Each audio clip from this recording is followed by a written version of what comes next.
Եվ ինչպես արդեն տեղեկացրել էի, այսօր տաղավարում հյուր ունենք եւ մեր հյուրը միջազգայնագետ Գրիգոր Բալասանյանն է, շնորհակալություն պարոն Բալասանյան, եւ այսպես սկսենք շաբաթվա սկզբից կարևոր իրադարձություններից, երբ Նիկոլ Փաշինյանը ազգային ժողովում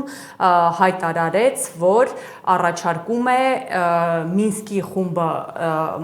խմբի լուծարումը եւ խաղաղության պայմանագիրը միաժամանակ ստորագրել, հիշում ենք, որ երբ որ հայտարարվեց, որ խաղաղության համաձայնագրի շուրջ բանակցություններն ավարտված են, միանգամից Նիկոլ Փաշինյանը եւ իր թիմակիցներն ասում էին մենք պատրաստ ենք ստորագրել, իսկ ԵՀԿ Մինսկի խումբը կլուծարենք, երբ որ այդ պայմանագիրը ստորագրենք, բայց հիմա տեսնում ենք, որ փոխվել է նրա մտադրությունը եւ պատրաստ են ԵՀԿ Մինսկի խումբը լուծարել խաղաղության համաձայնագիրը ստորագրելու հետ միասին։ Ինչու՞։ Նախ ցանկանում եմ նշել, որ չնայած այդ խրոխտ ելույթներին Հայաստանը չի կարող լուծարել Մինսկի խումբը, որովհետև Հայաստանը չի ստեղծել Մինսկի խումբը, ավելին Մինսկի խումբը չի ստեղծվել հայ-ադրբեջանական հարաբերությունների կարգավորման եւ հայ-ադրբեջանական այսպես կոչված խաղաղության պայմանագրի ստորագրման համար։ Իհարկե Մինսկի խումբը ստեղծվել է բոլորովին այլ հարցով, եթե չգիտեն, կարելի է բացել նայել ուղղակի, եւ առնվազն 3 համանախագահ պետությունները իրենց համաձայնությունը պետք է տան։ Մինչ այս պահ մենք միայն Մոսկվայից ունենք այսպես որոշակի մեսիջներ, որ իրենք էլ կարծես դեմ չեն, որ ԵՀԿ Մինսկի խումբը լուծարվի, բայց մենք չունենք այս պահին Ֆրանսիայից եւ Միացյալ Նահանգներից դիրքորոշում, թե իրենք կողմ են, թե դեմ Մինսկի խմբի լուծարման։ Համենայն դեպս կողմ լինելու մասին ոչինչ չեն ասել։ Հետևաբար սա արհեստական օրակարգ է, սա Ալիևի կողմից առաջ քաշված արհեստական օրակարգ է, նպատակը շատ պարզ է։ Ալիևը ցանկանում է այսպես կոչված պայմանագրով լուծել բոլոր այն հարցերը, որոնք կան կամ կարող են լինել Հայաստանի եւ Ադրբեջանի միջեւ, եւ Ալիևը իր համար համարում է պատմական շանս մեկընդմիշտ ձեռբազատվելու բոլոր այն խնդիրներից, որոնց հետ կարող է առաջվել իր որդին։ Իսկ ոչ մեկի համար գաղտնիք չի, որ Ալիևը ուղղակի հող է նախապատրաստում եւ աթոռն է նախապատրաստում որդուն հանձնելու համար եւ իրեն պետք է ամայացած Հայաստան, իրեն պետք է դիմադրություն որևէ նշույլ ցույց չտվող Հայաստան, հետեւաբար բոլոր այն հարցերը, որոնք կան, սկսած օրինակ Կովկասյան ընձառյուծի պահպանման խնդիրներից հայկական լեռնաշխարհում վերջացած Մինսկի խումբ, ինքը մտցնելու է այդ պայմանագրի մեջ, անկախ նրանից դրանք կապ ունեն այդ պայմանագրի, թե կապ չունեն։ Իսկ ամենամեծ ինտրիգը կայանում է նրանում, որ Ադրբեջանը երբեք չի ստորագրելու այդ պայմանագիրը։ Եվ բոլորն էլ դա գիտեն, ուղղակի սա մեծ բլեֆ է, որը տակ մտել է Ալիևը, փորձելով այս ամենին հետ միասին վախեցնելով պատերազմի սպառնալիքով հասնել Հայաստանից ցանկացած տեսակի զիջման, բայց մեկ կարևոր պայմանով ինքը զիջող չպետք է լինի։ Պարոն Բալասանյան, եթե Բաքուն չի ընդունում այս առաջարկը, հնարավոր է, որ Փաշինյանն էլ այդ դեպքում ասի, այո, սկզբից կլուծարենք ԵՀԿ Մինսկի խումբը, հետո նոր կստորագրենք խաղաղության համաձայնագիրը։ Այսինքն այստեղ էլ զիջման կգնա։ Հայաստանը բոլոր հարցերում է զիջում։ Ուղղակի ես ցանկանում եմ տեսնել, թե Հայաստանը ինչպես է լուծարելու ԵՀԿ Մինսկի խումբը։ Ուղղակի հետաքրքիր կլինի Հայաստանի հայտարարությունը, որ այսուհետ ԵՀԿ Մինսկի խումբը համարում է լուծարված եւ այսինքն Հայաստանի հայտարարությունից հետո ինչ է հետևելու։ Կարող է դուրս գալ ԵՀԿ Մինսկի խմբից։ Հայաստանը առասարակ կարող է ԵՀԿ-ից դուրս գալ եւ առասարակ որպես պետություն էլ կարող է չլինել, պետք էլ չի որ Հայաստանը օրինակ լինի պետություն, եթե չունի անկախության հռչակագիր, ինչ իմաստ ունի լինել պետություն է։ Կարող Փաշինյանն ըստ իր սովորույթի միակողմանի լուծարի Մինսկի խումբը, ոնց որ միակողմանի մտնում են Եվրամիություն։ Գիտեք, Փաշինյանի կառավարությունը կարող օրինակ միակողմանի տեղյակ պահել Միացյալ Նահանգների եւ Ֆրանսիան, որ այսուհետեւ ԵՀԿ Մինսկի խումբը լուծարված է։ Թե ինչ կհետևի դրան հետո ես չեմ կարող ասել, ու ամենայն դեպս կռահում եմ ինչ կհետևի դրան, բայց այն որ այդ երկու պետությունները չեն ների Հարավային Կովկասի խնդիրներին եւս մեկ անգամ միջամտելու հնարավորությունից իրեն զրկելուն, դա ակնհայտ է, բայց այստեղ նաև մենք ունենք մեր շահը։ ԵՀԿ Մինսկի խումբը ստեղծվել է նաև Արցախայության իրավունքները պաշտպանելու, ոչ թե պաշտպանելու, այլ իրավունքները ընդունելու համար եւ ֆիքսվել էր, որ կա խնդիր, որ Արցախայություն ունի ինքնորոշման խնդիր եւ ազատ կամ արտահայտման խնդիր եւ ունի իրավունքներ, որոնք պետք է պաշտպանվեն։ Հիմա այս հարցը ինչպես են ցանկանում լուծել Հայաստան եւ Ադրբեջանը, եթե այդ հարցում ներգրաված են ավելի քան 50 պետություն, դա կարելի է միայն կռահել եւ փորձել ֆանտազիաները, այսպես աշխատեցնելով հասկանալ, թե ինչպես է դա լինելու։ Պարոն Բալասանյան, այսպեսի հարց պարադոքսալ երևույթ է, Փաշինյանը գնում է Մոսկվա, մայիսի 9-ին մասնակցելու, ձեդ վայևալ, չգիտենք ում կողմից, բայց դիցուկ։ Եվ մյուս կողմից 3, եթե չեմ սխալվում, ՄԱԿ-ում Հայաստանը քվեարկում է մի ռեզոլյուցիայի համար, որտեղ Ռուսաստանը ագրեսոր է ճանաչվում Ուկրաինայի հանդեպ եւ Վրաստանի հանդեպ, որը ֆանտաստիկ երևույթ է, որ Ռուսաստանն եւ ԱՄՆ-ն դեմ են քվեարկում այդ ռեզոլյուցիայի, իսկ Հայաստանը որոշել է այսպես տենց երկու քաղաքական աշխարհական կենտրոն դեմ գնալ։ Հիմա ինչ է անում։ Էլի բրոնյան շարժում է քաղաքականության մեջ, թե սա հստակ սա այս մասով, սա այս մասով, այսինքն հետո Ես կարծում եմ ընկել են որոշ այնպիսի աշխարհաքաղաքական տեղապտույտի մեջ, որից դուրս գալը շատ դժվար է լինելով։ Ես նաև վստահ եմ, որ եթե իրենք ուղղակի այնքան արագ են ցանկացել քվեարկել, չեն տեսել, որ Միացյալ Նահանգները դեմ է քվեարկել։ Եթե իրենք տեսնեն, որ Միացյալ Նահանգները դեմ է քվեարկել, ոչ միայն Հայաստանը, այլև Հայաստանի նման մոտ 50 միջազգային հարաբերություն շատ լուրջ դերակատարում ունեցող երկիր ինքն է դեմ կքվեարկել։ Ուղղակի չեն նկատի, որ Ամերիկայի Միացյալ Նահանգներն էլ է դեմ քվեարկել։ Իսկ ինչ վերաբերվում է, որ մայիսի 9-ին գնում է, գիտեք, այն հայտնի սև հումորի պես, որ պարզվում է, որ թուրքերը մեզ 15 թվին կոտորել են։ Հիմա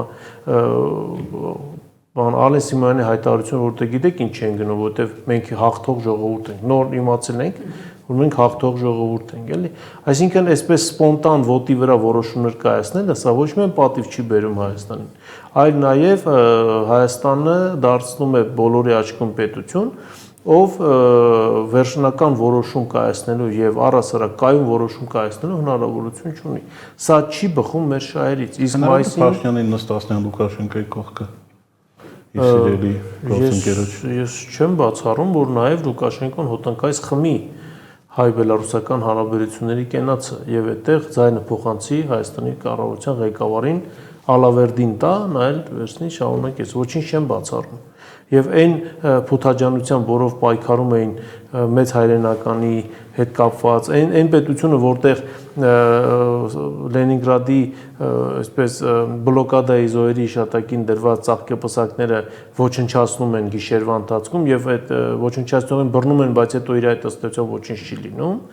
Այդ նույն պետությունը հետո գնում են մասնակցելու մայիսի, հետո ասում են, բա ինչի եք անցյալ տարի չգնացիք, ասում են դե կլոր տարի չէր։ Այսինքն այդպես չէ, տատիկի ծնունդ չէր, որ կլոր տարի լինի, անպայման ամոթից գնան մասնակցելու։ Սա մի քիչ շատ պրիմիտիվ է, այո, ես կարծում եմ եւ անդրժություն եւ ցինիզմ։ Որտեղ մենք հիշում ենք հայտնի ձայնագրությունից, որը այդ առիթով էր հրապարակվել, որ Փաշինյանը ասում է, ես ինձ գժի տեղ եմ դնում, որպեսզի ինչ-որ հարցեր լուծեմ։ Հիմա ինչ հարց է լուծում։ Ես չգիտեմ, ես կարծում եմ իրեն նաև կտրվի այդ հարցը, իր հայտնի կարծես նշեցիք պապիկի հետ կապված, վերջի այդ մարդը եղել է, թե չի եղել եւ երկրորդը որտեղ է եղել։ Եվ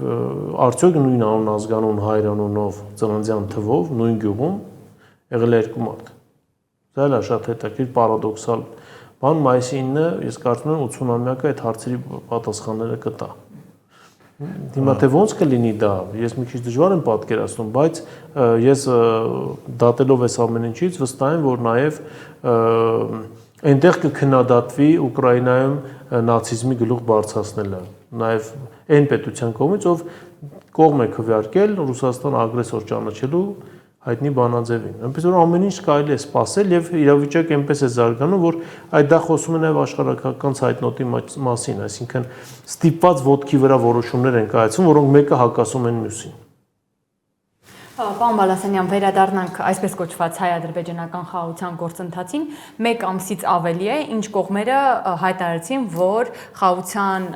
համաձայնագրի շուրջ բանակցությունները ավարտվել է եւ դրանից հետո մենք տեսանք, որ Նիկոլ Փաշինյանը գրեթե ամենօրյա ռեժիմով Facebook-յան գրառումներով, արտգործնախարարի մակարդակով ինքն էլ հայտարարում էր, որ պատրաստ են հենց այս պահին էլ, եթե կա այդ հնարավորությունը, ստորագրել, միայն թե տեղն ու վայրը տեղը, վայրը, ժամը ասեք, մենք պատրաստ ենք։ Մենք տեսնում ենք, որ Բաքուն բնականաբար չի շտապում եւ շարունակում է իր պահանջները ներկայացնել, դեռ պահանջներից կխոսենք, բայց ուզում եմ հասկանալ, ինչու է Նիկոլ Փաշինյանը շտապում ստորագրել այդ խաղաղության համաձայնագիրը։ Դա ինչ է տալու իր իշխանությանը։ Տեսեք, վերջի շրջանում ըստ էության սա նախընտրական քարոզարշավ է։ Վերջի շրջանում մենք շատ ենք լսում խաղաղություն բառը։ Վերջին շրջանում մենք շատ ենք լսում, որ մոռացեք նոր պատերազմել չի լինելու, եկել է խաղաղության ժամանակաշրջանը եւ խաղաղության դուռը բացելու ժամանակը, բայց այստեղ հարց է առաջանում, այդ դուռը որ այն կողմից փակել ենք, չի ցանկանում բացի։ Ինքը պահել է, չի ցանկանում բացի, այսպես էս կիսաբացի անում, ասում է այս պահանջը կկատարես, ասում ենք կատարում, էլի փակում է։ Այդ դուռը չի բացվելու, որովհետև դուռը ով որ փակել է, ինքը շահագրգռված չի որ դուռը բացվի։ Հետևաբար սա ուղղակի բան է, նախընտրական այսպես քարոզարշավ է գնում, խոստում է գնում, որ քվեարկեք լավ կլինի, քվեարկեք խաղաղություն կլինի, քվեարկեք մեր օգտին պատերազմ չի լինի։ Այ եթե չքվեարկեք, այդ ժամանակ եւ խաղաղություն չի լինի, եւ կլինի պատերազմ, եւ կլինի կգան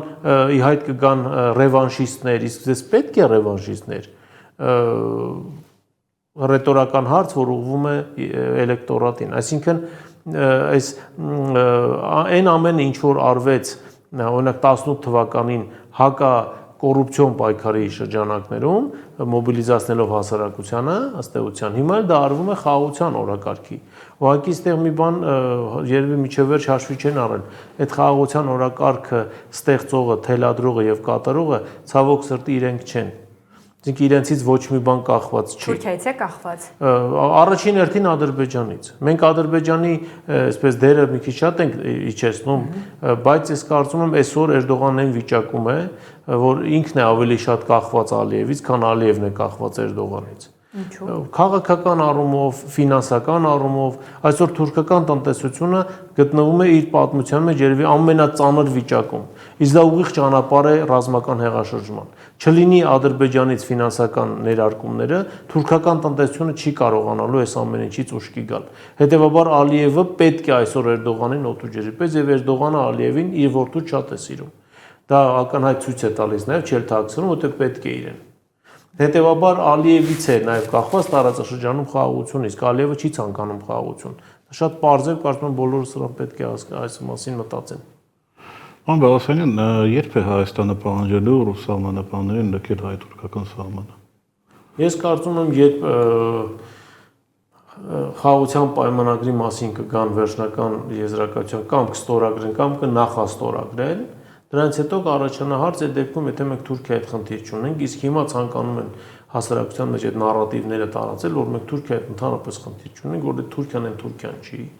Հետևաբար ինչի են պետք սահմանապահները, եթե մենք Թուրքիայից վտանգ չենք զգում, Թուրքիան մեզնից վտանգ չի սպասում։ Այս պարագայում, երբ որ ժամանակը կգա,